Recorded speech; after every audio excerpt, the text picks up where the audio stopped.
তো এই পর্বের শুরুতে দেখা যায় শিওন সুজানের ক্ষত জায়গায় মলম লাগিয়ে দিচ্ছে। ট্রেনিং এর জন্য সুজান অনেক কঠোর পরিশ্রম করেছে, এই জন্য বিভিন্ন স্থানে তার কেটে গিয়েছে। এরপর সুজান বলে, শোনা আমি একটু নার্ভাস। শিওন কারণ জিজ্ঞেস করলে সুজান উত্তর দেয়, কারণ তারা আগামীকাল ফলাফল ঘোষণা করবে, আমার ভয় হচ্ছে যদি আমি সিলেক্টেড না হই। শিওন তখন জিজ্ঞেস করে, তুমি সিলেক্টেড হতে চাও? এর জন্য তুমি কতটা পরিশ্রম করেছো? তুমি কি কঠোর পরিশ্রম করেছো? সুজান তার হাত পায়ের ক্ষত দেখিয়ে বলে, শোনা এগুলো দেখো, আমি সত্যি প্রায় আমার জীবনটা এতে দিয়ে দিয়েছি। শিওন বলে, তাহলে তুমি কিসের ভয় পাচ্ছ? সুজান বলে, তুমি কি আমাকে বিশ্বাস করো? শিওন বলে, আমি তোমার কঠোর পরিশ্রমে বিশ্বাস করি। পরের দিন সিলেকশনের রেজাল্ট দেওয়ার জন্য সবাইকেই ডাকা হয়। সবাই উপস্থিত ছিল আর ভাবছিল কে হবে প্রধান নায়িকা। কোচ বলে, আপনাদের কঠোর পরিশ্রমের জন্য ধন্যবাদ। সবার পারফরমেন্স বিবেচনা করে আমাদের প্রযোজক এবং পরিচালক সিদ্ধান্ত নিয়েছে যে প্রধান অভিনেত্রী হবে সুজান বেই। নাম ঘোষণার আগে পর্যন্ত সবাই টেনশনে ছিল, সুজান, উডি, জিটং সবাই। সুজান সিলেক্টেড হওয়ায় সবাই খুশি হলেও তাদের বস খুশি হয়নি।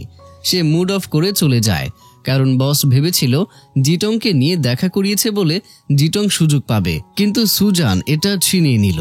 সবাই সুজানকে শুভকামনা জানায় আর এতদিনের ট্রেনিং এর জন্য কোচকেও সবাই ধন্যবাদ জানায়। জিটং জড়িয়ে ধরে শুভকামনা জানায় সুজানকে। তাকে দেখে মনে হয়নি যে এবার সে হিংসা বা রাগ করেছে। কোচ জিটংকেও বলে, আপনি অনেক ভালো করেছেন, আশা করি ভবিষ্যতে আমাদের আরো পথ চলা ভালো হবে। এরপর সুজানকে বলে, আপনার পরবর্তী কার্যক্রম সম্পর্কে জানিয়ে দেওয়া হবে, এখন গিয়ে বিশ্রাম করুন। সবার থেকে বিদায় নিয়ে উডি আর সুজান তো অনেক এক্সাইটেড হয়ে উদযাপন করে। সুজান বলে, আমি আমার ডার্লিংকে এখনই জানাতে চাই, কিন্তু সে কোথায়? উডি বলে, সে এখানে নেই, সে চলে গিয়েছে।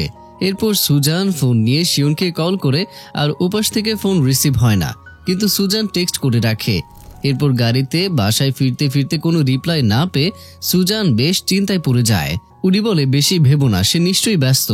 এরপর সুজান বাসায় এসেও শিওনকে পায় না। এদিকে লাইট জ্বালিয়ে দেখে লাইট জ্বলছে না, ডাবল কারেন্ট অফ। কিন্তু তখনই আলোকসজ্জায় সেজে ওঠে বাড়ি। শিওন ট্রে ট্রলি করে খাবার আনে আর ফুলও নিয়ে আসে। এরপর ফুলের তোড়া সুজানকে দিয়ে বলে, অভিনন্দন জান আমার। সুজান জড়িয়ে ধরে জিজ্ঞেস করে, সে কিভাবে জানলো? শিওন বলে, দল থেকে আমাকে বলা হয়েছে। সুজান বলে, তাই তুমি আমার জন্য একটা সারপ্রাইজ তৈরি করতে তাড়াতাড়ি বাড়ি চলে এসেছো? ধন্যবাদ সোনা, তুমি শুধু শুধু আমার জন্য চিন্তা করছিলে। দেখেছো আমি এটা অর্জন করেছি, এখন তোমার জানা উচিত আমি কত ট্যালেন্টেড। শিওন বলে, আমি জানি। সুজান বলে, তাহলে তোমার আমাকে আরো প্রশংসা করা দরকার। এরপর শিওনের আনা খাবারগুলো দেখে বলে, খুবই সুস্বাদু খাবার। শিওন এবার পকেট থেকে সুন্দর একটা আংটির বক্স বের করে। এটা ওই আংটি যেটা সং এর সাথে সে কিনতে গিয়েছিল। শিওন আংটিটা লুকিয়ে বলে, তুমি অনেক ভালো, আমার দেখা সবচেয়ে নিখুঁত এবং চমৎকার একটা মেয়ে তুমি। এরপর আংটি বের করে প্রপোজ করতেই যাবে, তখন কে যেন দরজায় নক করে। সুজান দেখতে চায় কে এলো। শিওন দ্রুত আংটিটা লুকিয়ে ফেলে। দরজা খুলতেই উডিকে দেখে সুজান জিজ্ঞেস করে, এখানে হঠাৎ সে কেন এলো? এরপর উডি অনলাইনে একটা নিউজ দেখায়, যেখানে ইথান আর শিওনের ছবি ভাইরাল হয়, আর নিউজে আসে ফিউচার ফিমেল ওয়ারিয়ারের প্রধান অভিনেত্রী সুজান বেই, কিন্তু তিনি তার ফিয়ন্সের সম্পর্কের মাধ্যমে এটা অর্জন করেছেন। উডি বলে, টিম থেকে আমাকে ফোন করেছে, তারা চায় তুমি একটা অ্যানাউন্সমেন্ট দাও। সুজান এবার উডিকে অপেক্ষা করতে বলে ভেতরে যায়। শিওন জিজ্ঞেস করে, উডি আসছে নাকি? সুজান তখন নিউজ দেখিয়ে বলে, তুমি এটা কেন করলে? শিওন বলে, তুমি যা ভাবছো তা নয়। সুজান বলে, তাহলে এটা কি? আমি কি তোমার চোখে এতই খারাপ? তোমার সাহায্য ছাড়া আমি কিছুই করতে পারবো না। তুমি তোমার যোগ্যতা দিয়ে একটা পুরস্কার জিততে পারো, কিন্তু আমাকে একজন মানুষের উপর নির্ভর করতে হবে। আমি যদি এত খারাপ হই, তাহলে কেন তুমি আমার জন্য এসেছো? তোমার জন্য যথেষ্ট ভালো হতে আমি অনেক পরিশ্রম করেছি, কিন্তু তুমি আমাকে অবিশ্বাস করেছো। তুমি সবসময় আমাকে প্রতারণা করেছো। শিওন কিছু বলার আগেই এতগুলো কথা বলে সুজান বের হয়ে যায়। উডি বুঝতে পারে না কি করবে। শিওন সোফার উপরে বসে পড়ে। আসলে সে অনেক বড় ভুল করে ফেলেছে হয়তো। সে সত্যি সুজানকে ভরসা করতে পারেনি, যদিও ইথানের থেকে সে সাহায্য নেয়নি, কিন্তু তবু ইচ্ছা তো করেছিল। শিওন আংটির বক্সটা একবার দেখে আর এরপর আবারও রেখে দেয়। এদিকে সারা রাস্তা একদম চুপচাপ কান্না করে বাসায় ফিরে সুজান। উডির সাথে থেকে সান্ত্বনা দেয়। সারা রাত এভাবেই কেটে যায়। সকালে উডি বলে, তুমি একটা রাত ধরে এখানে বসে আছো, একটা কথাও বলছো না। এখন অন্তত একটু ঘুমিয়ে নাও। সুজান কিছু না বলায় উডি আবার বলে, আমি জানি তোমার খারাপ লাগছে, কিন্তু যেটা ঘটেছে আমাদের এটার মুখোমুখি হতে হবে। ছবি ছড়িয়ে পড়েছে আর ডাক্তার ঝো তোমার ফিয়ন্সে এবং সে প্রযোজক ইথানের সাথে দেখা করেছে। এগুলো সবই বাস্তব। তবে যদি আমরা এটা বন্ধ করতে চাই, আমার মনে হয় আমাদের এই প্রজেক্ট ছেড়ে আসতে হবে। সুজান বলে, না, আমি এর জন্য কঠোর পরিশ্রম করেছি, আমি হাল ছাড়ব না। যদি আমি এখনই ছেড়ে আসি তার মানে আমি অপরাধ স্বীকার করেছি। আমি এমন কিছু কেন স্বীকার করব যা আমি করিনি? উডি বলে, তুমি এভাবে ভাবছো, এটা ভালো দিক, চলো সেলিব্রেট করি। মুভি শুটিং শেষ হয়ে গেলে এবং মুক্তি পেলে আমরা তাদের রেজাল্ট দেখাবো। সুজান জিজ্ঞেস করে, উডি তুমি কি আমাকে বিশ্বাস করো? উডি বলে, আমি তোমাকে সব সময় বিশ্বাস করি, তুমি কখনো আমাকে হতাশ করনি। কিন্তু ডাক্তার ঝো, সে শুধু তোমাকে সাহায্য করছিল। সুজান তখন রেগে বলে, তার কথা বলবে না, আমি তোমাকে অনুরোধ করছি। এদিকে শিওন হাসপাতালে গিয়ে একদম রোবটের মতো চলাফেরা কাজ করতে থাকে। কারোর কথা সেভাবে শুনছে না, প্রয়োজন ছাড়া উত্তর দিচ্ছে না। নার্সরা তো অবাক এমন কঠোর আচরণ দেখে। হাসপাতালে ডিরেক্টরের স্ত্রী ফ্যাং অসুস্থ হয়ে এই হাসপাতালে চিকিৎসা নিচ্ছে আর শিওনই দেখাশোনা করছে। এখন সেখানে শিওন এসে চেক আপ করে আর কিছু জিনিস খেয়াল রেখে জানাতে বলে। এরপর একটা অপারেশন আছে বলে শিওন চলে যায়। এরপর শিওনকে একটা জুনিয়র ইন্টার্ন ডাক্তারকে কড়া শাসন করতে দেখি। আগের থেকে শিওন করা ছিল, আজ আরো বেশি করা। শিওন সেই ডাক্তারকে বলে, আবার এমন বোকা ভুল না করাই ভালো, আমি রোগীদের জন্য খুবই সচেতন, 1 সেকেন্ড যথেষ্ট মূল্যবান। শিওনের এরকম বদলে যাওয়া দেখে নার্সরা সংকে জিজ্ঞেস করে, ডাক্তার শাও, আজকাল ডাক্তার ঝোয়ের কি হয়েছে? সং বলে, তোমাকে কাজ করতে হবে, এসবের ব্যাপারে তোমার কেন এত নাক গলানো? নার্স উত্তর দেয়, সে সত্যিই আলাদা এখন, যদিও সে আগে ঠান্ডা স্বভাবের মানুষ ছিল, কিন্তু এভাবে নয়। আজকাল সে বরফের পাহাড় থেকে আগ্নেয়গিরিতে পরিণত হচ্ছে, যা যে কোনো সময় অগ্নুৎপাত ঘটাবে। আরেকজন বলে, হ্যাঁ, যখন সে ডর্ম চেকের সময় এখান দিয়ে যাচ্ছিল তার মুখটা সত্যিই বিষণ্ণ ছিল। সং বলে, এর কারণ হলো সে জন্মগত হৃদরোগের রোগীদের অস্ত্রোপচারের আগে সেই বিষয়ে 3D প্রজেক্ট নিয়ে ব্যস্ত। এই প্রজেক্টটি আমাদের হাসপাতালে সত্যিই গুরুত্বপূর্ণ, তাই সে কঠোরভাবে আচরণ করছিল। এরপর নার্সদের উপদেশ দেয়, আর তোমরা শুধু 2টি কাজ করো, কম কথা বলো আর বেশি কাজ করো। এবার তোমরা কাজে যাও, এখানে আড্ডা দিও না। সারাদিন হাসপাতালে ডিউটি শেষে বাসায় এসে শিওনের ফাঁকা ফাঁকা লাগছিল, কারণ এই ঘরের প্রতি কোণায় সুজানের স্মৃতি জড়িয়ে আছে। এই তো রান্নাঘরে রান্না করার সময়, ডাইনিং এ খাবারের সময়, সোফায়, বারান্দায়, বেডরুমে, সবখানে সুজানের স্মৃতি। শিওন হতাশ হয়ে বসে পড়ে। অন্যদিকে সুজান রাতে ঘুমাতে যাবার আগে গয়নার বাক্সে কানের দুল রাখতে গিয়ে শিওনের মায়ের দুল দেখতে পায়। তখন স্মৃতি মনে পড়ে, এটা শিওনের দাদি তার মাকে দিয়েছিল, এখন সুজান পাচ্ছে পুত্রবধূ হিসেবে। এরপর রাতে বিছানায় শুয়ে শিওন শুধু এপাশ ওপাশ করতে থাকে আর সুজানের বলা কথাগুলো মনে করতে থাকে। সুজান তাকে বলেছিল সে নিজের যোগ্যতায় অর্জন করতে চেয়েছিল এটা। এরপর শিওন প্রপোজ করতে গিয়েও পারল না, ভুল তারই। এসব চিন্তা করে শিওনের আর ঘুম আসছিল না। অন্যদিকে সুজানও ঘুমাতে পারবে না এত চিন্তায়। এদিকে উডি আবার সংকে জিজ্ঞেস করে, শিওনের সাথে এখন কেমন কথা হয়? সং বলে, এমনি কম কথা হতো, এখন আরো কম।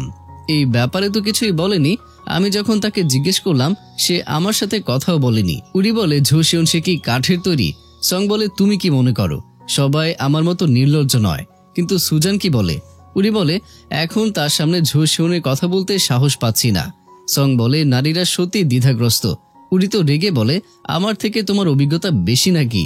পরের দিন সং যায় শিওনের চেম্বারে দেখা করতে, কিন্তু শিওনের তাকানো দেখেই তো সং এর 12টা বেজে যায়। তাও সং বলে, উডির হয়ে আমি শুধু তোমাকে একটা খবর দিতে আসলাম। বার্তা বাহক আর কি? শিওন জিজ্ঞেস করে, কি হয়েছে? সং বলে, সুজান টিমে ঢুকে পড়েছে, প্রস্তুতি শুরু হয়ে গেছে, সব ঠিক আছে, কিন্তু তোমার সমস্যার সমাধান হয়নি। শিওন মাথা নাড়ে। সং এবার উপদেশ দিতে শুরু করে, দেখো, বড় ব্যাপারটা হচ্ছে যখন আমি উডিকে ইমপ্রেস করতে শুরু করি তখন আমি অনেক চেষ্টা করেছিলাম, আমার তুলনায় এটা কিছুই না। আর তোমার বর্তমান অ্যাটিটিউড ভালো না, সহকর্মীরা সবাই তোমার উপরে অসন্তুষ্ট। এসবের উত্তর না দিয়ে শিওন জিজ্ঞেস করে, এই সপ্তাহে তোমার 2 দিন নাইট শিফট আছে তাই না? সং বলে, আমি কি বলি আর তুমি কি শুনছো? শিওন বলে, আমি তোমার নাইট ডিউটিটা নেব। সং জিজ্ঞেস করে, কেন? শিওন বলে, আমার ক্লিনিক্যাল রিসার্চ প্রজেক্টগুলো দ্রুত করতে হবে। সং বলে, ঝো শিওন, তুমি কি অন্য কোনো অজুহাত খুঁজে পাও না? তুমি লিউ ইয়াং এবং লির রাতের শিফটের দায়িত্ব নিয়েছো, আর এখন আমি। শিওন বলে, আমার বাড়িতে কিছুই করার নেই। সং বলে উডি আজকাল সুজানের সাথে থাকার জন্য অপেক্ষা করছে, আমার বাড়িতেও কিছু করার নেই। শিওন বলে তাহলে আমাদের মঙ্গলবার আর শনিবার একটা চুক্তি হোক। সং বলে তুমি এটা করতে পারো না, তোমাকে ওকে বোঝাতে হবে। শিওন বলে আমি স্পষ্ট করে বলতে পারছি না। সং বলে তুমি প্রযোজকের সাথে দেখা করেছো, কিন্তু তুমি এমন কিছু করনি যা সুজানকে প্রভাবিত করতে পারে, তাই না? তুমি তাকে খুঁজে বের করতে পারো এবং ব্যাখ্যা করতে পারো আর ক্ষমাও চাইতে পারো। সে খুবই দয়ালু, সে তোমাকে ক্ষমা করবে। শিওন বলে কিন্তু আমি নিজেকে ক্ষমা করতে পারছি না। হ্যাঁ, আমি ইথানকে সাহায্য করতে বলিনি, কিন্তু যে মুহূর্তে আমি তাকে জিজ্ঞাসা করতে গিয়েছি আমি সুজানের ক্ষমতা সম্পর্কে সন্দেহ করেছি, যে মুহূর্তে আমার মনে এই চিন্তা এলো আমি তাকে অবজ্ঞা করেছি, তার জন্য আমার দুঃখ হচ্ছে। পরের দৃশ্যে দেখা যায় জিটং তার বসের সাথে দেখা করতে আসে। বস জিটংকে জিজ্ঞেস করে আজ তোমার কি কোনো কাজ নেই, তুমি কেন এখানে এসেছো? জিটং বলে আপনাকে ফোনে পাচ্ছি না, আমাকে তাই কোম্পানিতেই আসতে হলো। বস জিজ্ঞেস করে কি খবর? জিটং জিজ্ঞেস করে আপনি কি সুজানকে নিয়ে নিউজ তৈরি করেছেন? কিন্তু কেন? বস বলে কেন তুমি এই কথাটা আমাকে জিজ্ঞেস করছো কেন? তুমি কি জানো না যাতে তুমি আরো ভালো করতে পারো? জিটং বসকে ধন্যবাদ জানায় আর বলে কিন্তু আমি এটা করতে চাইনি, আমি চালাকি করে কিছুই নিতে চাই না, আমি আমার ট্যালেন্ট দিয়ে এটা অর্জন করতে চাই। বস বলে গাও জিটং, যদি তুমি ট্যালেন্ট না হও তাহলে এই পর্যন্ত কিভাবে এলে? এরপর জিটং আর কি বলবে, বস চলে যায়। জিটং ঘুরতে সুজাওয়ের সাথে দেখা হয়ে যায়। এরপর তারা ব্রিজের উপরে দাঁড়িয়ে গল্প করতে শুরু করে। জিটং জিজ্ঞেস করে তুমি এখানে কেন? সুজাওয়ে বলে কন্ট্রাক্ট শেষ করার জন্য শেষ একটা কাজ করতে হবে, সেটার জন্য এখানে এসেছি। জিটং বলে আমি অনেক খারাপ কাজ করেছি। সুজাওয়ে বলে আমার মনে হয় তুমি ঠিক করেছো। জিটং এরপর জিজ্ঞেস করে এখন কেমন আছো? সুজাওয়ে বলে আমি এখন ফ্রি আর আমার পছন্দের অনেক কিছু করতে পারি। জিটং আবার সরি বললে সুজাওয়ে বলে এটা আমার দোষ, আমি খুব বেশি সাদাসিধে ছিলাম। ঠিক আছে, এখন সব শেষ। জিটং বলে আসলে আমিও দায়ী, কিন্তু সুজাওয়ে তাকে ধন্যবাদ জানায় আর বলে আমার জন্য এত কিছু করার জন্য ধন্যবাদ। তুমি আমাকে ভালোবাসতে, কিন্তু আমি তোমাকে প্রত্যাখ্যান করেছি। কারণ এই কথা বলতেই জিটং তাকে থামিয়ে দেয়। এখন সব শেষ, এটার কথা তুলে আর লাভ নেই। এর চেয়ে আমরা যখন বিদেশে ছিলাম ঠিক তেমনই কঠোর পরিশ্রম করি আবারও। তারা আরো অনেক কথা বলতে থাকে। এরপর সিন শিফট হয় সুজানের বাড়িতে। সুজান বলে অবশেষে বাড়িতে ফিরলাম, শুটিং এখনো শুরুই হয়নি, কিন্তু প্রশিক্ষণ এত কঠিন। উডি জিজ্ঞেস করে তুমি কি মনে করো আমার তাদের সাথে যোগাযোগ করা উচিত যাতে একটু কম চাপ দেয়? সুজান বলে না, তারা সবাই আমাকে এমনি মিস সু বলে ডাকছে, বাইরে থেকে সদয় দেখাচ্ছে, আসলে তারা সবাই আমাকে পরিচালকের আত্ম হিসেবেই দেখে। উডি বলে এসব নিয়ে চিন্তা করো না। সুজান বলে চিন্তা করছি না, আমি শুধু আমার কাজ করছি এবং আশা করি এটাই যথেষ্ট, আমি তাদের সম্পর্কে চিন্তা করি না। এরপর উডি বলে বেই ডাক্তার ঝো প্রতিদিন তোমার কথা জিজ্ঞেস করছে, আসলে যা হয়েছে এটা তার সব দোষ না। সুজান বলে আমি জানি সে আমার জন্য এটা করেছে, আমি এতে রাগ করি না। উডি তখন এসবের কারণ জিজ্ঞেস করে। সুজান বলে আমরা অনেকদিন ধরে পরিচিত, তুমি আমাকে জানো, এই প্রথম আমি আসলে এমন কিছুর জন্য কঠোর পরিশ্রম করেছি যা আমি নিজের জন্য করিনি বরং তার জন্য করেছি। সে অনেক ট্যালেন্টেড যে আমি চাই যে আমিও তাকে গর্বিত করি, এমনকি যদি তার জন্য আমাকে সবকিছু ত্যাগ করতে হয় তাও করব। উডি বলে তুমি তো অবশেষে এটা পেরেছো। সুজান বলে কিন্তু সেও আমাকে বিশ্বাস করলো না, সে ভাবলো না যে আমি এটা করতে পারবো, যদিও আমি তাকে অনেকবার বলেছি যে আমি আমার ট্যালেন্ট দিয়ে স্বীকৃতি পেতে চাই। উডি এবার বোঝায় বেবি ডাক্তার ঝো শুধু তোমাকে সাহায্য করছিল, কিন্তু শেষ পর্যন্ত সে ইথানের কাছে তোমার কথা উল্লেখই করেনি। সুজান বলে শিওন বলেছিল যে সে আমার কঠিন পরিশ্রমে বিশ্বাস করে, কিন্তু শেষ পর্যন্ত সেই কথা সে রাখতে পারেনি। উডি কম চেষ্টা করে না বোঝাতে, কিন্তু তবুও ব্যর্থ হয়। সুজান গুড নাইট বলে চলে যায়। এদিকে হাসপাতালে শিওন নাইট ডিউটি করছিল। অন্য এক ডাক্তার এসে তাকে জিজ্ঞেস করে ডাক্তার ঝো তুমি এখনো এখানে কেন? আমার মনে হয় এটা ডাক্তার শাওয়ের শিফট। শিওন বলে আমি তার থেকে চেয়ে নিয়েছি। এবার সেই ডাক্তার বলে আমি ডাক্তার শাও থেকে শুনেছি তুমি অনেক রাতের শিফটে কাজ করছো, এমনকি ডাক্তার শাওকে এই রাতের শিফটের জন্য অনুরোধ করেছো। শিওন মজা করে বলে কেন, তুমি কি নিতে চাও নাকি? সেই ডাক্তার না বলে দেয় আর জিজ্ঞেস করে কেন এমন নাইট ডিউটি সে নিচ্ছে। শিওন বলে রিসার্চের জন্য। সে আর কোনো কথা না বলে চলে যায়। শিওন কিছু একটা ভাবতে থাকে। পরের দিন সং জিজ্ঞেস করে কি খবর, তুমি সত্যি হাসপাতালে থাকার পরিকল্পনা করছো? শিওন বলে তুমি কি দেখছো না যে ফ্যাং আংটির শরীর ভালো নেই? সং বলে আমি এখানে আছি। শিওন বলে তুমি? আমি এখনো তোমায় নিয়ে দ্বিধায় আছি। এরপর তারা হাসপাতালের বাগানে যায়, যেখানে ডিরেক্টর আর ফ্যাং আংটিকে একান্তে সুন্দর সময় কাটাতে দেখে। তারা ছবি তুলছিল। ডিরেক্টর তো চমকে বলে, এই ছেলেরা, তুমি আমাকে ভয় পাইয়ে দিয়েছো, কি খবর? শিউন ডাক দিয়ে বলে, মিটিং আছে, যেতে হবে। মিটিংয়ে যেতে যেতে সং সেলফি তোলার মজা করতে থাকে ডিরেক্টরের সাথে। ডিরেক্টর তো এবার রেগে সংকে মারার জন্য তাড়া করে, যদিও বেশি সময় নষ্ট করার মতো সময় তাদের হাতে ছিল না। রাতে শিউন তার রুমে বইপত্র ঘাটাঘাটি করছিল। ডাক্তার ঝো 15 নম্বর ওয়ার্ডে কিছু একটা ঘটেছে, তাড়াতাড়ি চলুন। শিউন দ্রুত সেখানে যায়। সেখানে আন্টি ফ্যাং ছিল। তাকে চেক আপ করে বের হয়। তখন ডিরেক্টর জিজ্ঞেস করে, ফ্যাং কি মারা যাচ্ছে? শিউন বলে, এখনো নিশ্চিত নই। ডিরেক্টর জিজ্ঞেস করে, আমাদের হাতে কত সময় আছে? শিউন জানায়, সর্বোচ্চ 1 মাস। ডিরেক্টর বলে, 1 মাস? এটা আমার দোষ। ক্যান্সার কোষগুলো তাড়াতাড়ি শনাক্ত করা কঠিন ছিল। শিউন বলে, আন্টি ফ্যাংয়ের টিউমার গভীরে আছে, এটা আপনার দোষ নয়। ডিরেক্টর বলে, আমি একেবারেই অপেক্ষা করেছি, আমাকে সান্ত্বনা দিও না। আমি জানি তুমি কি বলতে চাও।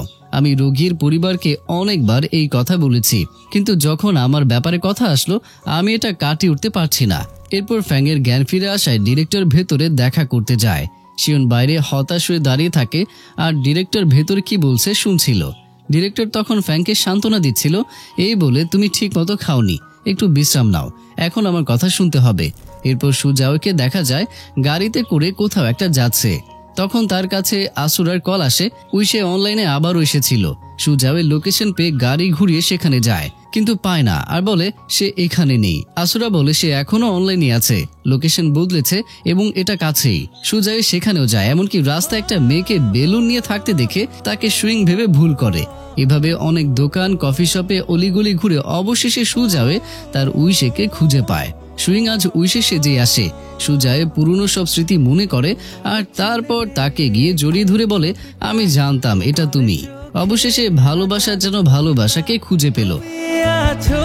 বুকের গহিনে তুমি আছো, বুকের জমিনে তোমায় ছাড়া কোন চাওয়া নেই, তোমায় ছাড়া সুখের হাওয়া নেই। অন্যদিকে শিওন অপারেশন থিয়েটারে যাচ্ছিল, কিন্তু হঠাৎ তার মাথা ঘুরে যায়। সহকারী ডাক্তার বলে, ডাক্তার ঝো, তুমি দেখতে খুব একটা ভালো নও। অনেক অপারেশন হয়েছে এবং তুমি অনেক গবেষণাও করেছো এই কয়দিন। আমার মনে হয় তুমি এটা সহ্য করতে পারছো না, তুমি রেস্ট নাও। কিন্তু শিওন কথা শোনে না। কিন্তু অবশেষে শিওনকে স্যালাইন দিয়ে বসিয়ে রাখা হয়। সং এসে বলে, আহা ডাক্তার ঝো, কত অসহায় এখন। যাই হোক, আমি এখানে ডিরেক্টরের নির্দেশ পৌঁছে দিতে এসেছি। তিনি 1 সপ্তাহের জন্য তোমাকে সমস্ত ক্লিনিক্যাল কাজ এবং অপারেশন বাতিল করতে বলেছেন। তিনি তোমাকে ভালো করে বিশ্রাম নিতে বলেছেন। শিওন বলে, আমি জানি। সং তখন বলে, দেখো, আমি এটা সহ্য করতে পারছি না। যারা ঘনিষ্ঠভাবে জড়িত না তারা স্পষ্ট দেখতে পাচ্ছে না। তোমাকে এভাবে নিজেকে নির্যাতন করতে হবে না। যখন উডি আমাকে রিজেক্ট করেছিল মনে আছে?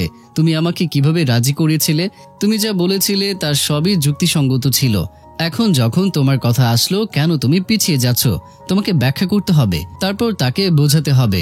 শিওন বলে, এটা আরেকটা ঘটনা, আমার ব্যাখ্যা করার মতো কিছুই নেই, এটা আমার দোষ, তার আমার উপরে রাগ করা উচিত। সং এবার বিরক্ত হয়ে বলে, তারপর এটা শেষ? এরপর কি? শিওন বোকার মতো তাকিয়েছিল দেখে সং বলে, যেহেতু তুমি ভুল করেছো, তোমাকে ক্ষমা চাইতে হবে। তুমি কি অপেক্ষা করছো যে সে রাগ করা বন্ধ করবে এবং তোমার উপর আবার এমনি নরম হয়ে যাবে? শিওন শুধু তাকিয়ে থাকে, যেন সে কিছুই জানেই না এসব কি বলছে সং। সং রেগে বলে, তুমি এখনো আমার দিকে তাকিয়ে আছো কেন? তোমাকে কি ক্ষমা চাইতে শেখানো লাগবে?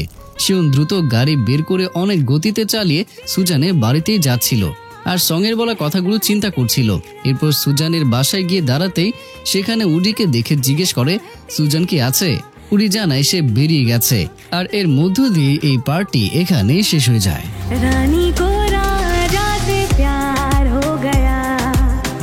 তো এখানে বোঝা যাচ্ছে শিওন তো প্রেমের ক্ষেত্রে একটু বোকা টাইপের। এখন কিভাবে ক্ষমা চাইবে এটাই দেখার বিষয়। সুজানি বা কিভাবে নেবে, ক্ষমা করবে কিনা, সুইং আর সুজাওয়ের সম্পর্কে পরিণতিটা কি হবে, এসব আগামী পর্বেই আপনারা দেখতে পাবেন। তো দেখা হচ্ছে পরের পার্টে। ততক্ষণ পর্যন্ত অবশ্যই আমাকে গালাগালি কম করে মনে রাখার চেষ্টা করবেন। ধন্যবাদ।